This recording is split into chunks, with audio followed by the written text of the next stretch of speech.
السلام عليكم ورحمة الله وبركاته. كيفكم حبايبي؟ أخباركم طيبين؟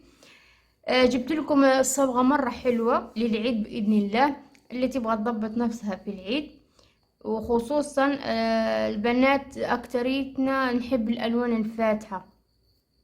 فاليوم جبت لكم اللون هذا اللي شايفينه في الصورة، ما شاء الله مرة حلو، حتى انه يناسب جميع البشرات، البشرة البيضاء وكذلك السمراء، بس السمراء يبغى لها شوية ميك اب ضروري عشان يزيد يفتح وجهها. المهم حاعطيكم اول شيء الاساسيات اللون قبل ما نبدأ بالخلطة بالارقام. فاللون هذا ما راح ياخذ منكم ارقام كتير، بس علبتين بس، يعني ما راح تحتاجون صبغة كتير او يكلفكم كتير. بالنسبة للون هذا، البنات اللي صابغين شعرهم اسود ما راح يضبط لهم، البنات اللي شعرهم في البنيات كذلك ما راح يضبط، البنات اللي شعرهم في العسليات ما راح يضبط لهم اللون، والبنات اللي مسوين خصل ونزلت كذلك ما راح يضبط لهم اللون، الا بطريقة تانية بعدين اوريكم الطريقة كيف هي. اول شيء انا بتكلم الحين مع البنات اللي شعرهم طبيعي ما قد انصبغ او زمان على الصبغة. اول شيء اللون هذا انت لك حرية الاختيار، يا اما تحطينه على شعرك كامل او انك تسوين خصل بالطاقية. انا قد شرحت فيديو من قبل كيف تسحبين بالطاقية، او انك تسوين بالقصدير. طبعا طريقة القصدير ان شاء الله راح انزلها لكم في فيديو تاني طريقة بالتفصيل، او انك تسويه اومبري، يعني لك حرية الاختيار.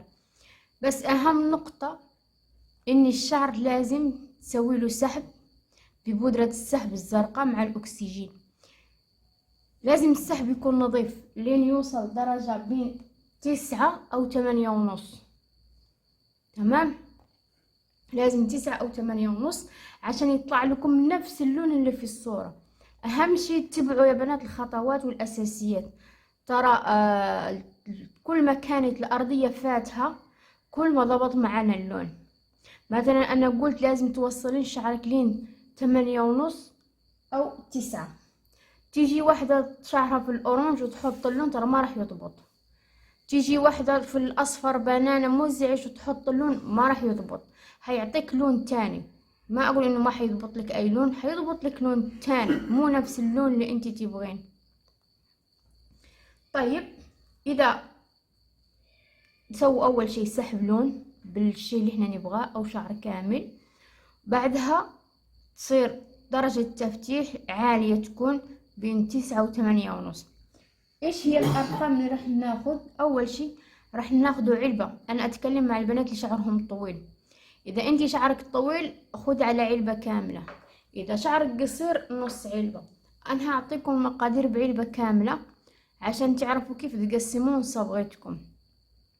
شعرك طويل اخذ علبة كاملة من 9-11 اللي هو اشقر رمادي فاتح جدا مركز. 9-11 علبة كاملة اللي هو اشقر رمادي فاتح جدا مركز. تمام، وراح ناخد علبة 8، يا اما 0 او 0. 8 اللي هو اشقر فاتح طبيعي، اشقر فاتح. معظم الشركات يكتبوا، في شركات يكتبون 8 0، وفي شركات يكتبون بس رقم 8. راح ناخد كذلك علبة، اخدت علبة، اسمعوني كويس، اخدت علبة من 9-11 اخد علبة من 8. تمام، اخدت نص علبة من 9-11 اخد نص علبة من رقم 8. لازم الكمية تكون متساوية.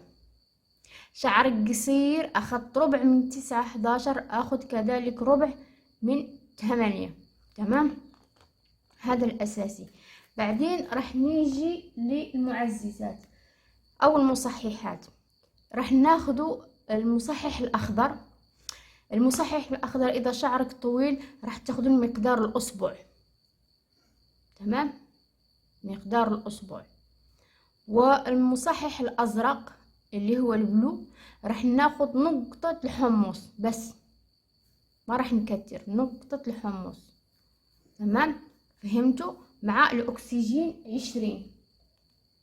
طيب هعيد، راح ناخد علبة كاملة من 9-11، علبة كاملة من 8، مقدار أصبع من المصحح الأخضر، ونقطة زي نقطة الحمص مع عفوا المصحح الأزرق مع الأكسجين 20.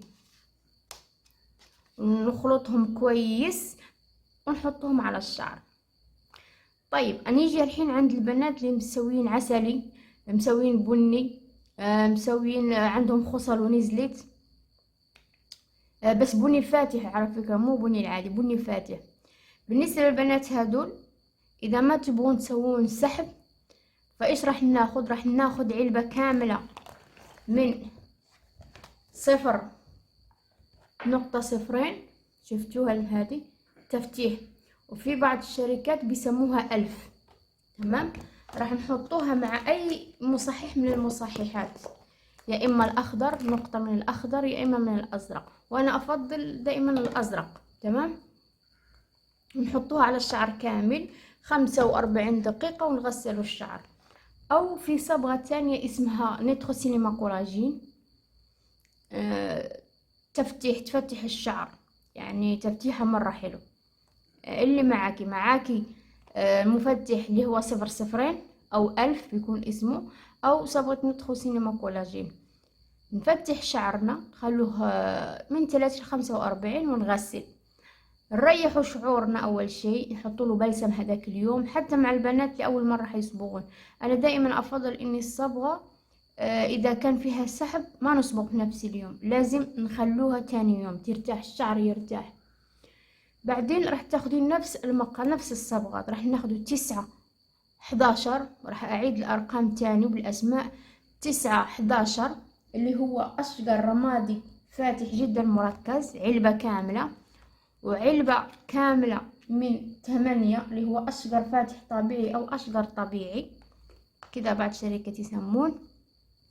مقدار أصبع من المصحح الأخضر، ونقطة الحمص من المصحح الأزرق مع الأكسجين 20، ونخلطهم كويس ونحطهم على الشعر. إذا كان سويتي بالطاقية وتبغين شعرك الطبيعي يبقى أسود وتحطين بس على الطاقية، سوي فوق الطاقية. إذا تبغين على شعرك كامل حطي على شعرك كامل. الأطراف الشعر المسحوب راح يطلع لك نفس اللي في الصورة، أما الشعر الطبيعي راح يطلع لك على البني، يعني هيطلع لك لون مرة حلو. أتمنى أنكم تكونوا فهمتوني، وأتمنى أنكم تتبعوا الخطوات من الأول للآخر عشان ما يكون في لخبطة. لأني في واحدة رسلت لي أنا حطيت لون وحطيت الأساسيات فصبغت شعرها على شعر كستنائي فما ضبط معها اللون. فعشان نتفادى الأخطاء في الشعر ونتفادى كل هالأسئلة، اتبعوا الفيديو من الأول للآخر عشان تستفيدين كويس وتعرفين إيش راح تسوين أو ما راح تسوين.